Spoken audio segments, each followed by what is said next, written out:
저는 잠언 4장 23절의 말씀을 가지고 어제에 이어 무엇이 우리의 마음을 병들게 하는가라는 제목으로 여러분과 함께 은혜를 나누고자 합니다. 어제 우리의 마음을 병들게 하는 세 요소에 대하여 살펴보았습니다. 그 세 요소는 미움과 분노와 탐욕이었습니다. 오늘은 우리의 마음을 병들게 하는 네 번째 요소부터 살펴보고자 합니다. 넷째로 우리의 마음을 병들게 하는 요소는 완전주의입니다. 완전주의란 모든 사람이 다 나와 같이 되기를 원하는 주의입니다. 우리가 이 세상을 살아가면서 이러한 완전주의에 잡히게 되면 우리는 가는 곳마다 원만한 대인관계를 이룰 수 없게 되고 우리의 인격은 파탄에 이르고 말 것입니다. 우리에게 필요한 것은 넓은 아량과 포용력과 이해력인 것입니다. 예수님께서는 우리 인간 생활에 이해가 얼마나 중요한 요소인지를 가늠하다가 현장에서 붙잡힌 여인을 통하여 보여주셨습니다. 요한복음 8장 1절 이하에 나오는 이 기사 속의 서기관들과 바리새인들은 만사를 율법의 척도로 판단하려는 완전주의자들이었습니다. 그들의 눈에는 가날프고 불쌍한 여인보다는 율법을 어긴 죄인만 보였습니다. 그들은 율법으로 모든 것을 판단하기 때문에 어느 곳에 가든지 남의 잘못만 지적하고 심판합니다. 그러나 예수님은 그 여인을 보실 때 자비의 척도로 보셨습니다. 여인이 가늠하기까지 어두운 과거 생활과 이 여인이 회개한 후에 밝은 미래상을 내다보시고 어떻게 하든지 이 여인을 올바른 길로 인도하시겠다는 자비와 긍휼의 척도로 보신 것입니다. 그래서 예수님께서는 이 여인을 돌로 치려는 무리들에게 너희 중에 죄 없는 자가 먼저 돌로 치라고 말씀하셨고 나도 너를 정죄하지 아니하노니 가서 다시는 죄를 범치 말라고 말씀해 주셨습니다. 오늘날 너무나 많은 사람들이 자기 본의의 완전주의에 입각하여 율법적으로 살다가 정신적인 고독과 분열로 고통당하고 있습니다. 그러나 만일 하나님께서 이 세상을 완전주의로 심판하신다면 벌써 이 세상은 끝장이 나고 말았을 것입니다. 이러므로 우리가 하나님을 마음 중심에 모시고 범사에 잘 되는 열매를 맺기 위해서는 완전주의를 버려야 합니다. 다섯째로 우리의 마음을 병들게 하는 요소는 죄책감입니다. 우리가 하나님 앞에 범죄했을 때나 도덕과 법에 어긋난 행동을 했을 때에는 마땅히 죄책감을 느껴야 할 것입니다. 특히 예수 그리스도를 구주로 모셔드려 영이 살아난 그리스도인들은 하나님과 영적으로 교통하기 때문에 하나님의 기뻐하심과 슬퍼하심을 알 수 있습니다.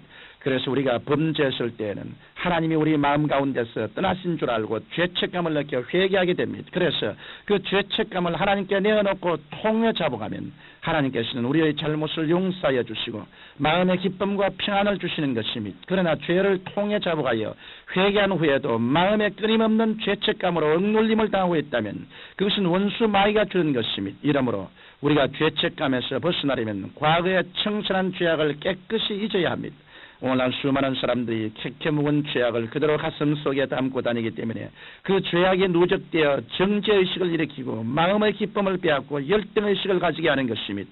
요한일서 1장 9절에 보면 우리가 우리 죄를 자백하면 저는 미쁘시고 우리 의사 우리 죄를 사하시며 모든 불의에서 우리를 깨끗게 하실 것이오라고 기록되어 있습니다. 이러므로 우리가 한번 진실을 떼고 간절하게 회개하였으면 예수님께서 십자가의 보혈로 우리의 죄를 깨끗하게 씻어주셨음을 절실히 믿어야 할 것입니다. 그렇지 못하고 우리가 잘못된 정죄의식에 사로잡히게 되면 우리의 마음은 병들고 우리의 삶은 무섭게 파괴되고 마는 것입니다. 여섯째, 우리의 마음을 병들게 하는 요소는 두려움입니다. 우리의 마음속에 일반적인 두려움은 가져야 합니다. 불을 두려워해야 불조심을 하게 되고 자동차를 두려워해야 교통법규를 지키게 됩니다. 그러나 두려워하지 않아도 될 일을 지나치게 두려워하여 공포와 불안에 떠는 것은 정상적인 것이 아닙니다.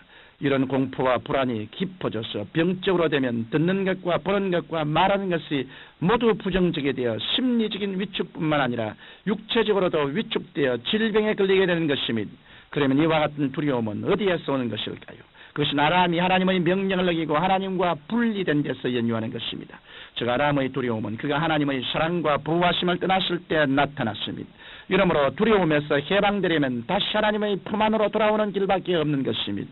이 두려움을 계속 가지고 있으면 필연적으로 다가오는 것은 두려움의 형벌입니다. 요한일서 4장 18절에 보면 사랑 안에 두려움이 없고 온전한 사랑이 두려움을 내어 쫓나니 두려움에는 형벌이 있음이라 두려워하는 자는 사랑 안에서 온전히 이루지 못하였느니라고 말씀하고 있습니다. 이러므로 우리가 두려우면서 해방받기 위해서는 하늘과 땅과 그 가운데 있는 만물을 지으신 하나님께서 우리들을 눈동자같이 보호하시고 사랑하신다는 사실을 체험적으로 알고 믿어야 합니다. 이처럼 우리가 좋으신 하나님을 추워 여심도 없이 믿을 때 두려움은 사라지고 말 것입니다. 이 세상에 하나님을 알지 못하면서 두려움을 극복한 사람은 한 사람도 없습니다. 왜냐하면 두려움은 하나님을 싫어하고 하나님을 떠난 데서 왔으므로 하나님께 돌아갈 때 비로소 사라지기 때문인 것입니다. 이러므로 두려움에 사로잡혀 있는 사람은 그 두려움이 깊어져 삶이 파괴되기 전에 속히 하나님의 품 안으로 돌아와야 합니다.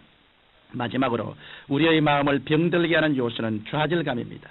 흔히 사람들은 대인관계나 사업이나 다른 목표의 추구에서 실패를 하면 그만 자기에게 실패자의 낙인을 찍고 열등의식과 좌절감에 젖어 있다가 마침내는 자포자기에 떨어지고 맙니다. 그러나 우리가 어떤 일에 실패하면 그 일에만 실패한 것이지 인생 전체에 실패한 것은 아닙니다.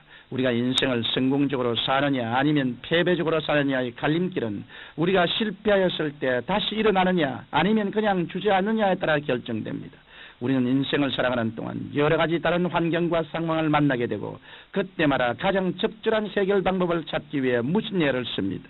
이 해결 방법은 문으로 비유될 수 있습니다. 그래서 해결의 문을 찾기 위해 좌충우돌하다가 어떤 때는 벽에도 부딪히고 어떤 때는 기둥에도 부딪히고 또 돌멩이에 걸려 넘어지기도 합니다. 성격이 급한 사람은 더 많이 더 아프게 부딪히고 성격이 차분한 사람은 더 적게 덜 아프게 부딪힐 뿐이지. 이 세상에 사는 사람으로서 부딪히고 넘어지고 실패하지 않은 사람은 한 사람도 없습니다. 이처럼 사람들은 해결의 문을 찾기 위하여 고통도 맛보고 실패의 쓴잔도 맛보게 되는 것입니다. 그런데 이 해결의 근원적인 문은 바로 예수 그리스도이십니다. 요한복음 10장 9절에 보면 내가 문이니 누구든지 나로 말미암아 들어가면 구원을 얻고 또 들어가며 나오며 꼴을 얻으리라고 기록되어 있습니다. 이러므로 우리가 실패의 쓴잔을 마셨어도 좌절하지 않고 예수님께 엎드려 기도하면 예수님께서는 우리를 위로해 주시고 합력하여 선을 이루어 주시는 것입니다. 청취자 여러분, 지금까지 우리 마음을 병들게 하여 우리 인생을 파괴하는 7가지 요소를 살펴보고 그 해결책을 생각해 보았습니다. 우리는 어찌하든지 이 7가지 올무 즉 미움과 분노와 탐욕과 완전주의와 그리고 죄책과 두려움과 좌절감으로부터 우리 마음을 지켜야 하겠습니다. 그럴 때 우리의 삶은 기쁨과 생동감으로 가득 차게 될 것이고 우리의 범사는 잘 될 수밖에 없게 될 것입니다. 살아계신 하나님 우리 아버지, 지킬 만한 것보다 내 마음을 지켜라. 생명의 근원이 이에서 나온다고 하셨사오므로 우리 마음을 지켜 생명의 근원을 막는 모든 장애 요소를 다 제할 수 있도록 도와주시옵소서. 예수님 이름으로 기도드리옵나이다. 아멘.